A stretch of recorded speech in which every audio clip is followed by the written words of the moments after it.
दोस्तों, बहुत समय पहले की बात है।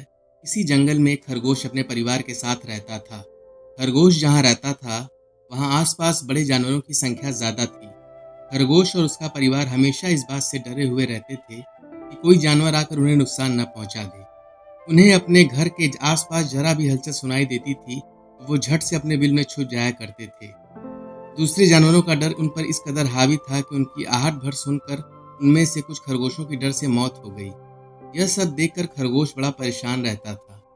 एक दिन घोड़ों का दल उनके घर के पास से गुजरा। घोड़ों की आवाज़ सुनकर सभी सहम गए और हमेशा की तरह अपने बिल में छुप गए। डर से पूरा दिन कोई बिल से बाहर खाने की तलाश में भी नहीं गया। अपने परिवार को इस हालात में देखकर खरगोश बेहद दुखी हुए। उसने भगवान को कोसते हुए कहा कि हे भगवान, अपने हमें इतना कमज़ोर क्यों बनाया है? इस कदर जीने का क्या फ़ायदा, जिसमें हर दिन अपनी जान को लेकर डर और भय बना रहता है। तभी सारे खरगोशों ने मिलकर फैसला किया कि हर समय डर और भय के चलते बिल में छुपकर रहने से अच्छा होगा कि सब मिलकर एक साथ अपना जीवन त्याग देते हैं। सभी खरगोश इकट्ठे होकर आत्महत्या करने के लिए नदी की ओर निकल गए।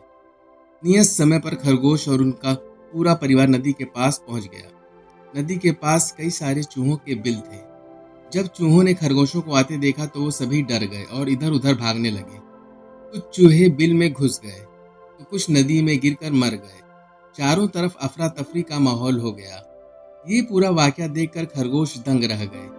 उन्हें इस बात का यकीन नहीं हो रहा था कि उन्हें देखकर भी किसी में दहशत हो सकती है। अब तक तो वह खुद को ही सबसे कमजोर प्राणी समझते थे और भगवान को दोष देते थे। अब खरगोशों की समझ में आ गया था कि भगवान ने दुनिया में अलग अलग खासियत के साथ जीव जंतु बनाए हैं। जो जैसा है उसे वैसा ही स्वीकार करना चाहिए। अगर किसी में कमी है तो उसमें कुछ गुण भी हैं। हर किसी में एक जैसे गुण नहीं हो सकते। ये समझने के बाद खरगोश और उसका परिवार घर वापस लौट गए। कहानी से सीख, प्रकृति ने सभी को शक्तिशाली बनाया है। बस फर्क इतना है कि सभी अलग अलग क्षेत्र में अव्वल होते हैं। इसलिए हमेशा कमजोरी से भागने की जगह उसे ही अपनी ताकत बनाएं।